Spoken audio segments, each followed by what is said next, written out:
Olá, pessoal! Hoje nós vamos falar sobre o autoconhecimento como aliado contra a depressão e ansiedade, mas essa é a segunda parte da nossa aula.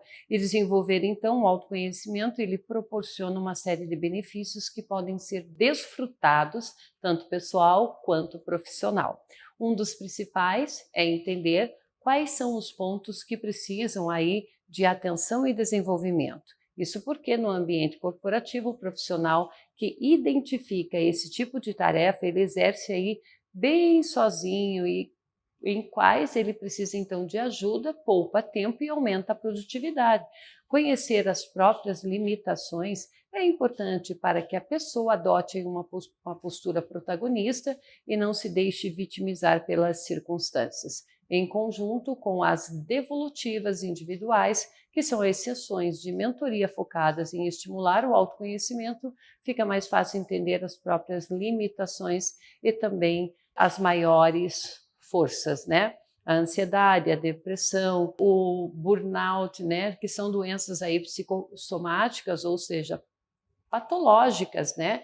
Que afetam tanto o físico quanto o psíquico. A origem dessas doenças, elas podem variar bastante, mas é comum que elas surjam quando há desequilíbrios químicos no cérebro.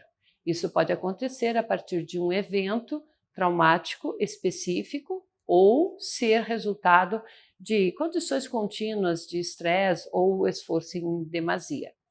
A ansiedade, ela é uma doença marcada pelo excesso de preocupação e pela incapacidade de relaxar. Uma pessoa ansiosa, ela sente grande tensão, né? E por vezes isso pode acontecer sem um motivo palpável ou racional. As crises de ansiedade mais graves podem desencadear as chamadas crises de pânico, o que é comum ter aí uma sensação de morte iminente em conjunto com sintomas como dificuldades de respirar, taquicardia, tremedeiras, náuseas e até dores no peito.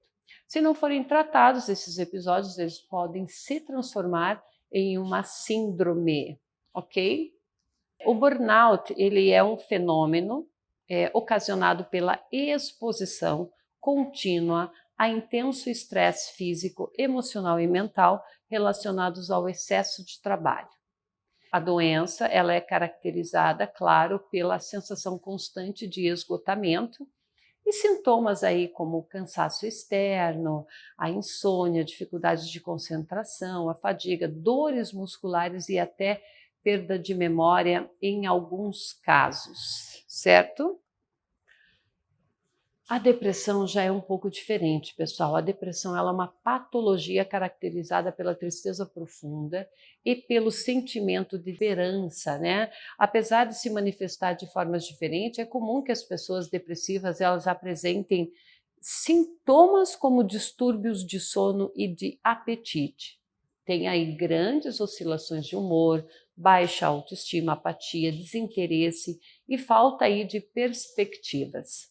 Vale ressaltar que em casos de depressão, esses sentimentos se manifestam por longos períodos, diferente de momentos pontuais que podem ocorrer na vida de uma pessoa mentalmente saudável, certo? Essa é uma doença incapacitante e que, se não tratada, ela tende a ser muito perigosa. Nós mencionamos aqui a ocorrência desses quadros e ele aumentou consideravelmente desde o início da pandemia de coronavírus. E de acordo com as pesquisas aí publicadas, os sinais dessas doenças em jovens, eles dobram durante esse período. Mesmo hoje, com a situação aí relativamente controlada, as marcas psicológicas desses meses de medo e desesperança ainda se mostram muito presentes, ok? Quer ver um exemplo, pessoal, disso? É o desenvolvimento de uma síndrome batizada de FORTO, sigla proveniente do inglês medo de voltar ao escritório, medo de voltar ao trabalho. Essa é uma condição de ansiedade e estresse engatilhada, né? Especificamente pela volta ao trabalho presencial. Os tempos atuais são particularmente propícios para o desenvolvimento dessas patologias. Por isso é importante entender o quanto antes que, assim como o corpo e a mente, têm limites. Estar ciente deles é fundamental para respeitá-los e não perder o controle.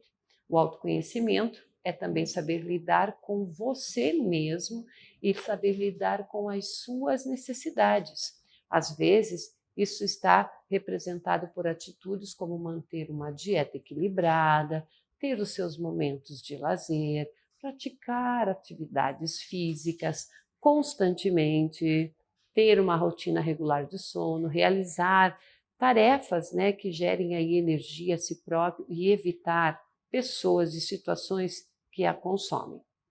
É importante que a pessoa conheça a si próprio e entenda como os fatores externos podem afetá-la para, assim, se tornar capaz de evitar situações propícias para tal, ok?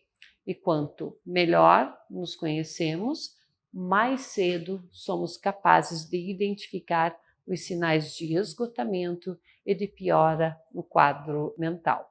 Entendemos assim quais demandas são capazes então de abraçar e quais devemos delegar em nome da própria saúde. Depressão, ansiedade, burnout são doenças que necessitam de acompanhamento profissional e podem não melhorar completamente, apenas com maturidade e inteligência emocional. Para estar ciente aí dessas questões, eu acho muito importante e é essencial preveni-las, manter a sanidade mental, promover o bem-estar e a felicidade, mesmo em tempos difíceis, como os que vivemos atualmente. A produtividade, então, ela está diretamente relacionada à motivação e à disposição para realizar essas atividades. Existem pessoas produtivas que evitam a procrastinação, procuram finalizar o que começam e anseiam progredir no que se propõe a fazer. Mas vale ressaltar que isso não significa que elas trabalhem por mais tempo. Elas o fazem de maneira mais inteligente. E o grande segredo está aí, pessoal, para conseguir aí administrar as nuances da produtividade e aproveitá-las da maneira certa e conhecer bem o próprio comportamento e hábitos. Ninguém é produtivo o dia inteiro, claro, isso é um fato, mas horários, ambientes e circunstâncias são elementos que podem interferir, claro, diretamente no seu desempenho, ok?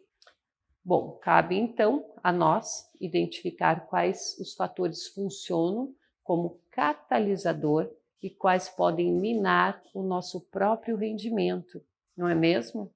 As possibilidades são inúmeras, pessoal. Há quem não consiga produzir bem se exposto a sons e conversas alheias, que se sinta motivado trabalhando enquanto ouve música. Há pessoas que têm picos de energia em alguns períodos poucos usuais, como as madrugadas, dentre outras possibilidades, E é importante que sejamos capazes de identificar essas peculiaridades. Para tal, devemos observar nossas próprias maneiras de produzir e entender o que nos alavanca e o que precisamos evitar para não comprometer o nosso rendimento. Além disso, é justamente quando compreendemos como o nosso fluxo funciona que conseguimos aí prevenir doenças como a de burnout, muito comum aí em pessoas que se forçam, a ultrapassar os limites da produção saudável. Mas isso só é possível quando nos dedicamos a desenvolver o nosso autoconhecimento. E, claro, pessoal, que também conhecido como estado de flow é um estado mental. Segundo ele, este é um momento caracterizado por um pico orgânico de produtividade, ou seja, o momento em que atingimos o ápice do rendimento durante uma determinada atividade e a realizamos com tanto foco que nem mesmo interrompemos o processo. Beleza? E, então, esse estado de flow é bastante satisfatório e prazeroso, o que gera enorme contentamento em quem consegue atingi-lo, seja enquanto toca um instrumento, realiza atividades físicas, produz arte ou trabalha. É uma pessoa que precisa de condições favoráveis, né, para que consiga alcançar aí esse estado mental. Então, a concentração, o ambiente, a companhia e, evidentemente, a noção que ela tem em relação às suas habilidades, contam muito aí para desencadear o pico produtivo. E de nada adianta, então, forçar uma condição enquanto há fatores que desviam o foco. Claro, quando a saúde mental de uma pessoa está afetada, é natural que ela tenha mais dificuldades de atingir o estado de flow. Beleza? E afinal, então, o desgaste, o cansaço e até mesmo as dores, né, físicas provenientes das doenças psicossomáticas podem dificultar esse processo. Por isso, é muito importante estar ciente do próprio estado mental e não tomar decisões que podem aí afetar ainda mais as próprias condições psíquicas, certo? Atingir, então, esse flow é conhecer, é reconhecer os próprios limites, e são duas tarefas que só são realizadas efetivamente quando uma pessoa se dedica a desenvolver o seu autoconhecimento. É fácil acabar se consumindo com rotinas desgastantes e altas demandas e esquecer que uma mente saudável precisa de equilíbrio, ok? Pessoal, quando o assunto é saúde mental, produtividade e desempenho, não adianta tentar sair pela tangente. Essas são questões interdependentes e que, quando saem de harmonia, elas podem gerar aí uma grande bola de neve difícil de controlar, ok? Por hoje é só. Até mais!